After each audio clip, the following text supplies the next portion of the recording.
Welcome to Building My Legacy podcast. This podcast is designed for leaders and entrepreneurs who want to leave a legacy and will provide strategies that focus upon key elements for legacy creation, determining your desired impact and its benefit, increasing your legacy's reach by engaging key stakeholders, planning, prioritizing, and executing.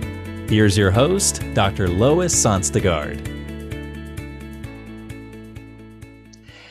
Hello, everybody. Welcome to Building Your Legacy podcast today. I am so thrilled to have with us Dr. Bryan Mcelderry. He is a pharmacist and has done a lot of work in the healthcare arena looking at how do we really stay healthy. And he has become an expert in stress management, working with executives, coaching them on how to deal and cope with stress. So, Bryan, I'm going to let you speak a little bit further about who you are, and then we'll get into our podcast. Of course. Well, first of all, thank you so much for having me on. I appreciate you for giving me this opportunity to kind of tell my truth and give as much value as possible. So, in short, I always like to start off where I'm from. I'm from Birmingham, Alabama, so I'm a Southern boy to kind of give some people some context. Went to college in Atlanta, and I went to pharmacy school in St. Louis, Missouri, where I got my doctorate of pharmacy. So that was kind of my matriculation through the educational system. And now I live in Dallas, Texas, where, like you said, I coach executives, professionals, and get them, and hopefully get them to the performing at their highest level by reducing their stress and improving their overall well-being. So that's kind of my background in short. But as far as where people question I get, and this may be leading into something that you have, but how in the world did you transition from pharmacist to a coach? Because most people are like, oh, it's a stable job. It's great. I heard great things. I have a lot of friends that are pharmacists. And I tell people all the time, when you get to the mountaintop of whatever goal you have, it's always difficult to realize that there's always more. You want to help people and you want to make a big impact. And to me, personally, I went into healthcare to make an impact. And when I saw that shifting and changing, that's when I had to make a change for myself and see how I could heal people and get to the root cause. So when you're putting Band-Aids on issues, and as everyone knows, the healthcare industry, especially the big pharmaceutical companies, it's hard to combat that. And I said, hey, how can I make a dent in the industry and interrupt a little bit, but also educate, our fellow healthcare professionals as well of how they can be in this role and help others be the healthiest version of themselves and lower their stress levels and get to the root cause of all these issues. So stress, you chose stress as your primary focus. Why stress? What do you see? How do you see that impacting people in terms of the quality of life that you were really wanting to help? Yeah, I don't want to dive too deep into the science, but for me as a healthcare professional and a scientist, I was a chemistry major, I dove into the DNA, the scientific background of why stress is the way it is. And to me personally, I think everyone wants to make more money. Everyone wants to improve their relationships. Everyone wants to improve their career and move up the ladder. And if anyone's listening to this podcast, you're probably a high-performing professional, executive, business owner, coach, whoever. So in that, when you take on more responsibilities and you're not able to cope with that deep, dark stress factor that you want to put to the side and come back to, it'll come back to bite you. So when we're dealing with chronic issues such as hypertension, a lot of high-performing people are dealing with diabetes, hypothyroidism, their thyroids, hormones are messed up. These are issues that should be solved. And all of those root causes, and to answer your question, is stress. Everything in those things are stress coming from a root cause standpoint. So that's where I wanted to hone in. And I said, hey, how can I heal the root cause? And then we can focus on the business strategies, and we can focus on how to improve your teams, and we can focus on how to lead better, all those different things. But if you can't take care of yourself as a high performing individual, it doesn't matter how much knowledge you have. It doesn't how much money you have. It doesn't matter if you can't perform at your highest potential. Right.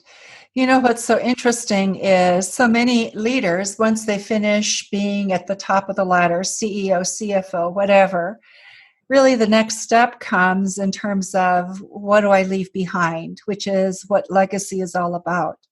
Yeah, But there isn't that next step, is there, if you don't have health? exactly. Right? And so tell me a little bit about how do you go about working with somebody Yeah. relative to stress? Yeah. So I always like to say I have a process of, and when we're dealing with coaching, as you're a fellow coach, I think the best process to have is first connect with people. I think that is the biggest thing I try to do is just literally connect. So when I create that relationship, I connect, I then invite to a conversation, I then create an experience for that individual, and I serve them so powerfully before we even talk about what they're dealing with. And then the question is always like, Bryan, how did you know that? We hadn't even talked about, what you do. And I think that is the biggest thing as a leader, and specifically as a coach and how I serve my clients is just creating a connection. So if I'm going to a networking event, if I'm not going in looking for clients, I'm going in trying to serve powerfully and give people the best experience and then invite them to a conversation from that standpoint of what it looks like to work with me. And my process is over a duration of time. So I don't do any quick fixes. I think this is a process for people to develop and mold into the best version of themselves. And then, I create a proposal or an offer and I say, hey, I would love to continue this relationship and conversation and go from there. So that is the process that I take people through to get into my ecosystem and my fold. But there's different processes that I take once they come in. So I'm not sure if that's the question we're leading into, Lois, as far as how my coaching process actually goes and how I help individuals. Yeah, no, actually it does. And I guess part of what I'm fascinated by is, there's the Gallup research that says that, or actually it comes out of Deloitte University that says Mm-hmm. 80% of our workers are overwhelmed, and for Oh, 21% yeah. it's hit critical levels. Yep. So you look at that and you go, okay, what are the fallouts from that kind of stress? Well, it's coronary heart disease, which is hypertension, Exactly. possibly diabetes, especially since weight tends to become a problem. So Yep. when you people work with you, what kind of results are you able to help them with? By dealing with Yeah. stress, can you really decrease blood pressure so that their need for blood pressure meds, for example, might be Mm-hmm. diminished? It may not be eliminated, but diminished. I'm curious what your Yeah. is. Yeah, my experience, I think you always have to have a biomarker or a way to measure that. So when I'm dealing with my specific clients that are busy people, I either create a relationship with their primary care physician, or they are keeping track of some of their levels to where we track it based on us working together. So I'm not necessarily healing them as a pharmacist, as a healthcare professional, but I'm healing them as a coach to see how they can perform at the highest level. So as we're going through coping mechanisms such as meditation, developing a success morning ritual. I call it my morning shift ritual. So that is something that I implement within my clients to where I want them to grasp their day before they even start on their first email, before they start on anything business related, right? So once they're able to do that, we see dramatic decreases over a duration of time where either they're going down a dose or they're specifically getting off of their medications, and we see those results all the time. Now, when I talk about chronic disease and implementing it within their profession, I think when you're dealing with high performing people, you have to understand what their focus is. So if I'm talking to an executive that's focused on developing revenue and I'm coming in talking about stress, you have to relate that, right, to how it's going to improve their bottom line. And when you do that, you either see in them more productivity.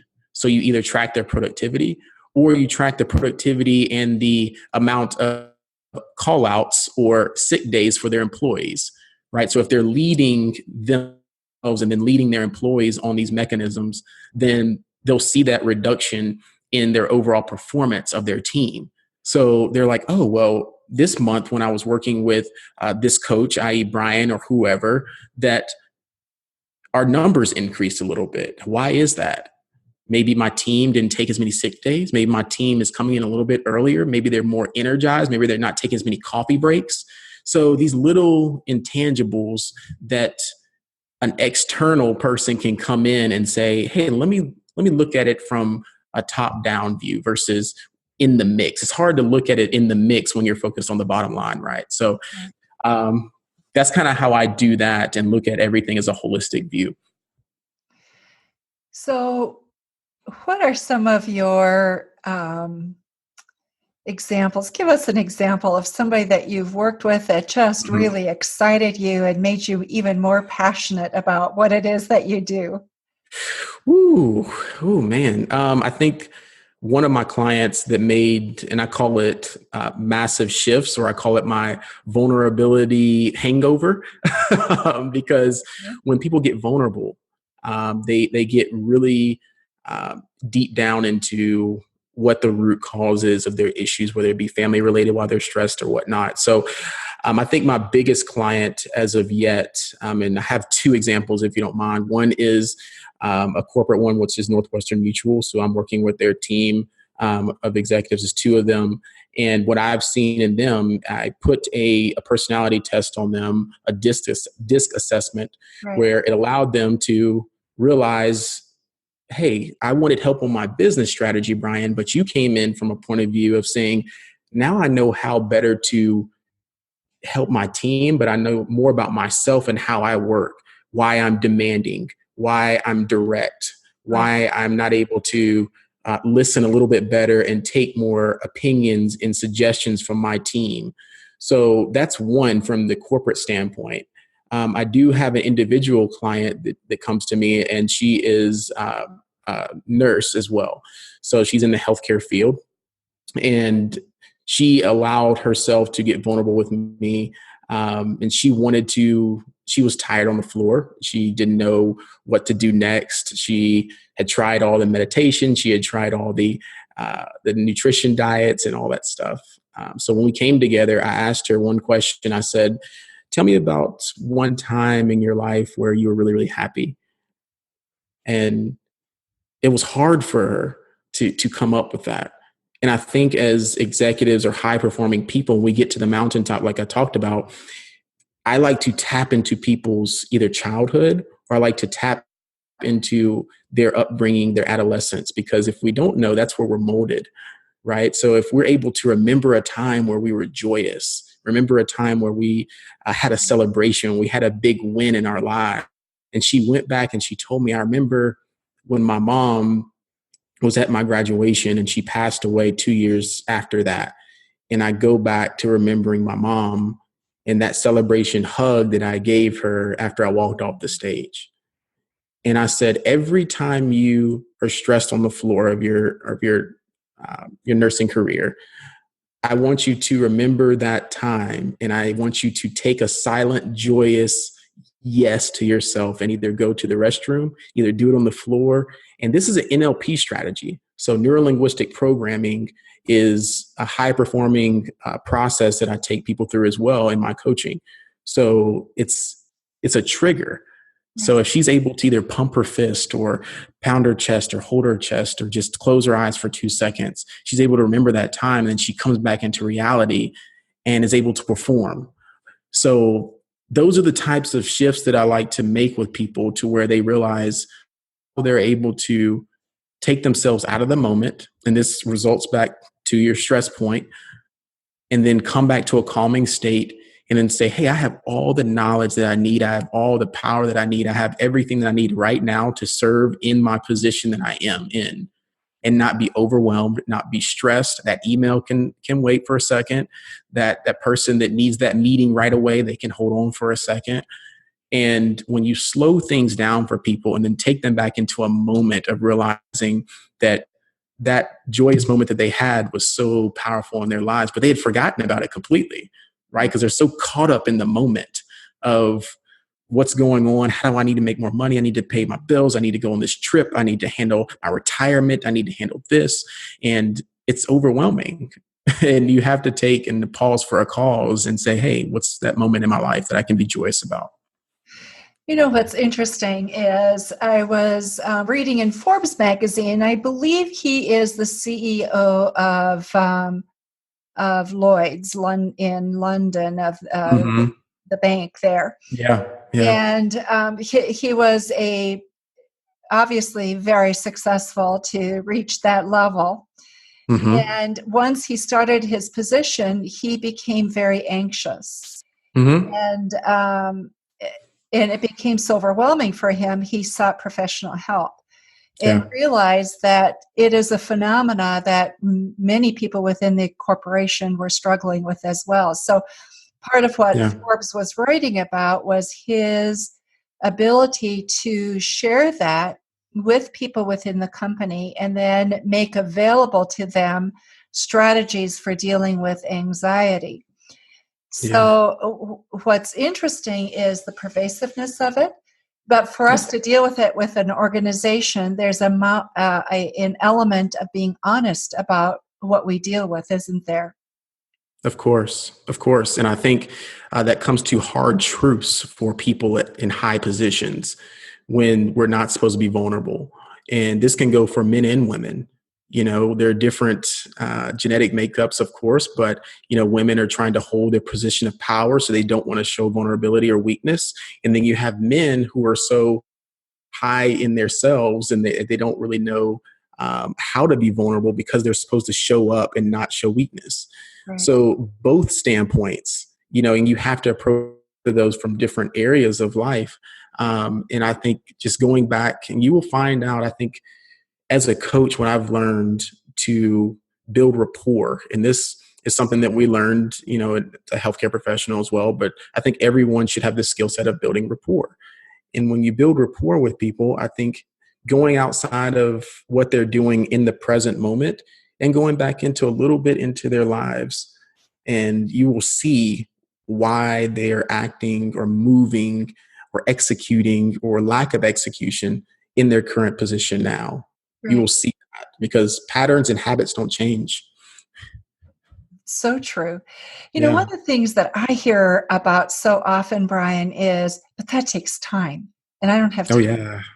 What Oh, do yeah. you do with that? How do you handle that? Because dealing with stress, taking a deep breath, Yes. being intentional in terms of relationship building does take time. Mhm. So how do you Yeah. manage that with your clients? Yeah, yeah. I always like to take them through a visualization. And I think when they're able to see the end goal or they're able to see what success looks like, and they remind themselves, it's a trigger, like I said, every single day that if I see it, if I'm able to pull it closer. So if you're listening right now and you want to practice this really quick, I want you to close your eyes. I want you to reach out and I want you to see if you can grasp that goal that you have, whether it be a financial goal, whether it be a relationship goal, whether it be a career goal. And if it seems very distant in the background, I want you to try to pull it closer and closer and closer. And when you open your eyes, it seems like that goal is right in front of your face. So to answer your question, I think when people are able to do that and remind themselves every single day, and that goes back into my morning ritual of having people take time for themselves and get ready for the day, they're able to see daily progress every single day. So when that goal seems so far away and it takes time and it takes time, you celebrate those little wins every single day, right? Right. So if you remind yourself that, hey, I did one thing today that, man, like that person that usually gets on my nerves didn't really get on my nerves today. Or I handled that situation a little bit differently than I would have before. So they see improvement, right? So when you don't see daily improvements or weekly improvements, and as a coach, if you aren't highlighting those and celebrating those, then it does seem very distant and time consuming to people, Right. right? So I challenge people to do that every single day. So would you mind sharing your morning ritual? I think, Oh a yeah. number of people talk about that, but I think it's one of those things that your feet hit the floor in the morning and you're off and ready to go Yeah. 100 miles an hour, right? So what do Yes. you take people through? Yeah. That's a great question, and this is something I'm very passionate about because I've never been a morning person. My mom kind of raised me to be a night owl, and I love staying up with her, with all the lights in the house on, and we were just up chatting all night when I was younger. So I realized that when I became a coach, when I made that transition, I realized that there was going to be more responsibility on me, that there was going to be more people coming into my space. And when you are being reactive first thing in the morning, first thing you do is trying to help people, right? As a healthcare professional, as an executive, as a business owner, it doesn't matter what you do. If you are a leader, you are in the business of helping people. Right. And when they come to you, they're looking for answers. And by the end of the day, and I'm going to have to answer your question, by the end of the day, you look up and you said, I didn't do anything for myself today. You barely fit your workout in. You didn't eat what you were supposed to eat. You didn't do what you were supposed to do.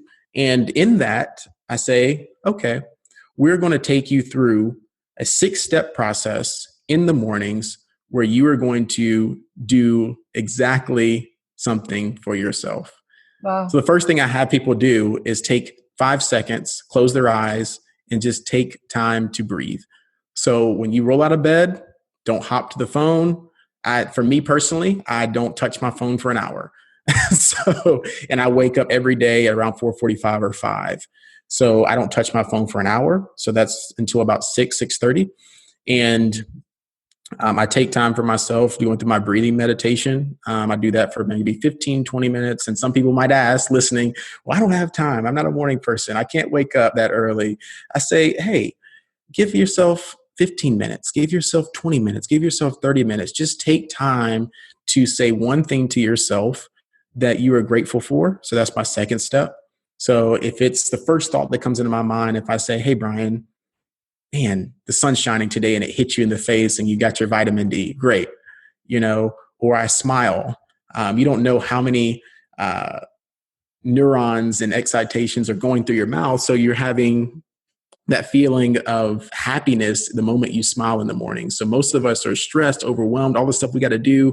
And we're, feet to the ground first thing in the morning. So I take a breath. One thing that I'm grateful for, I breathe. I then go take my cold shower. A cold shower. Okay. Wow. A cold shower. And this is extreme, but this took time over years for me to do. And that allows me to jolt up in the morning and actually has health benefits as well. And then I do like a 15, 20 minute workout session up to an hour, just depends on how much time I have. And then I do my morning reading and journaling. So that's reading and scribing. So I do that for about 30 minutes. So I'm hoping to get about 30 pages or 45 pages a day. And I knock out about a book a week. So that's kind of my morning routine. And after that's done, I've jotted down everything. I've learned something in the morning. And the first person I interact with, they're going to get the best version of Bryan because I've invested in myself, right? So if you're showing up to the office, if you're showing up to your business, if you're showing up wherever you're serving in your industry, you don't want people to get the half version of you. You don't want them to get the remnants, right? You want them to see you as, man, I want to follow that person. I want to get all the energy they have. I want to see and I want to know what they're doing, And I think that is the epitome of a leader versus just, having the title behind the name, right? Can you be not only you have people looking to you for guidance as a mentor. So part of what I'm hearing you say in terms of your definition of a good leader is they energize. Yep. They energize people, right? Yeah. Which is fascinating because we have that in our literature, but I would say that's often not one of the first things. But if you're going to inspire people, you're going to do any of the, mentoring, coaching. And it requires, in a sense, energy. If you don't have energy, people aren't very interested, are they? Exactly. So when you have that, I think that's the thing that I've seen lacking, you know, coach looking from external, I guess, an overview. When I interact with people, the first thing I said is like, how's their energy today? What is the vibrational feeling I'm getting from them by just this one connection? Right. And it doesn't matter. I try to remove that barrier of a title. So I don't care who I'm talking to. I don't care if I'm talking to a CEO of a company. I don't care if I'm talking to the barista at Starbucks. How is their energy today? And you will see that. And I think that is the interesting things as human beings is there's really nothing that differentiates us versus the access, versus our knowledge base, our resources, and then how much action we're willing to put forth.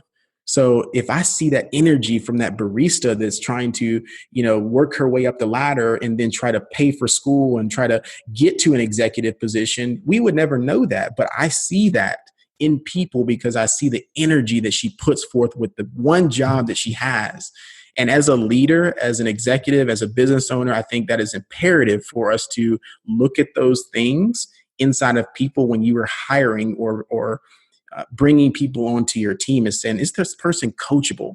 Are they a person that is investing themselves every single day? Are they showing up saying, hey, what can I do? How can I serve? How can I help? What can I learn today? How can I grow? Because I think that is what we're missing now from a lot of strong team building exercises or workshops or just coaching in general, is we're not focused on the individual versus the bullet points that they have. And there's of course importance in having experience and things like that. But I value people so much to say that if this person is coachable, if they're a person that's willing to learn and grow, then the sky is the limit. Right. So the sky is the limit. And, it's interesting because I think more and more that is what people are looking for in new hires, right? Or even in promotion. Sometimes you get promoted, you see in companies, people get promoted but they're a little bit burned out and they don't have the energy that they're bringing into that position. Yeah. And we don't often think about evaluating that or measuring it. I think that's a great point. The transitional phase from how you're viewing the next level and the responsibilities that are going to be taken on. So this is a great point that you're making, Lois, because this goes back into having routine, right? This goes back into understanding that it's a take on more responsibilities that requires me to be the best version of myself to perform at the highest level. Right. So if you are being promoted in a position and you think you can handle it all, I'm just going to do the work, I'm going to stay up 12, 15 hours a day and do what I got to do. No, you're going to burn yourself out and self ragged. And the team is not going to perform. You're not doing any service to the company. And that thing, this is why it's so imperative for people to understand that their well-being, managing their stress, understanding themselves just a little bit more is going to allow them to show up powerfully no matter what position it is. So when they're called, they can already say, I'm ready. I'm ready to take on whatever it is because I have a routine set in place to where I know that I'm going to perform at my highest level because I'm going to take time for myself and people are going to know take time for myself, right? And they're going to see that. Right. Okay, so Bryan, Yeah. let's say I'm 68 years old, okay? Yes. I'm retiring as CEO. My health, I have had 3 bypass surgeries. I'm on meds for hypertension. I want to leave a legacy and I'm looking at the next phase of life. Is there, does your routine, does what you're talking about work even at that age? Oh, wow. I'm a firm believer that age is simply a number. And what I've seen, I talked to a gentleman the other day and we were sitting down. I was actually at a local coffee shop and he was watching me read a book and he said, hey, what are you reading? And I talked to him and he said he just retired. So this is a great example. Yeah. And I didn't ask him his age, but he looked, around, mid 60s or so. And he told me a story. He said, Bryan, I am in the best shape of my life. I feel the best. And the one thing I do regret is finding time for myself during those times of serving people or serving the company. Wow. And I said, wow, that's a testament right there that you can do the small things each and every day. But I think it goes back to your other question where people say, I don't have time, or it's too much work, or I need to focus on building my legacy by making the company more money or moving up and getting promoted. And those are all well and good. But when you look back and you leave a company and you want to leave a legacy, I think it's so important to realize that if you look back on that company and say, man, they got the best version of me, and I gave that to them, they didn't take it from me. Right. Because a lot of executives, a lot of individuals that are retiring feel so drained that they feel like the company took a piece of them. Yes. Right. So when you get them to realize that they are the value, that they're leaving the company by choice, and it is a great partnership, a great division now, and they have a great relationship still with the company, then and their career and industry, they can go on and do more things because now they have the energy to do so and say, hey, how can I overflow what I'm doing now into a new business or invest it back in my kids or my grandchildren and say, hey, I would love to teach you how I got up to the way I got here, doing it the right way. Right. Right. Bryan, you know what? Our time is going so fast. It's yes. We've spent over 30 minutes already. So I Yes. just want to thank you. But before we close, Yes. I want to let our audience know if they would like to get in touch with Bryan, simply drop us an email and we'll connect you. Is that okay, Bryan, that we connect you? That's perfectly fine. Yeah. Yeah. You have a way of working with people that I think adds a tremendous contribution to lives. And there may be people with whom you really resonate. And so please do connect with us, and we will be glad to make that connection with Bryan for you. Thank you all very much for listening to our podcast today, Building My Legacy, and we look forward to seeing you again next week. Bryan, thank you so much. Thank you so much for having me. You've been listening to Building My Legacy podcast with Dr. Lois Sonstegard. To book your appointment with Dr. Sonstegard, visit www.buildtomorrow.com.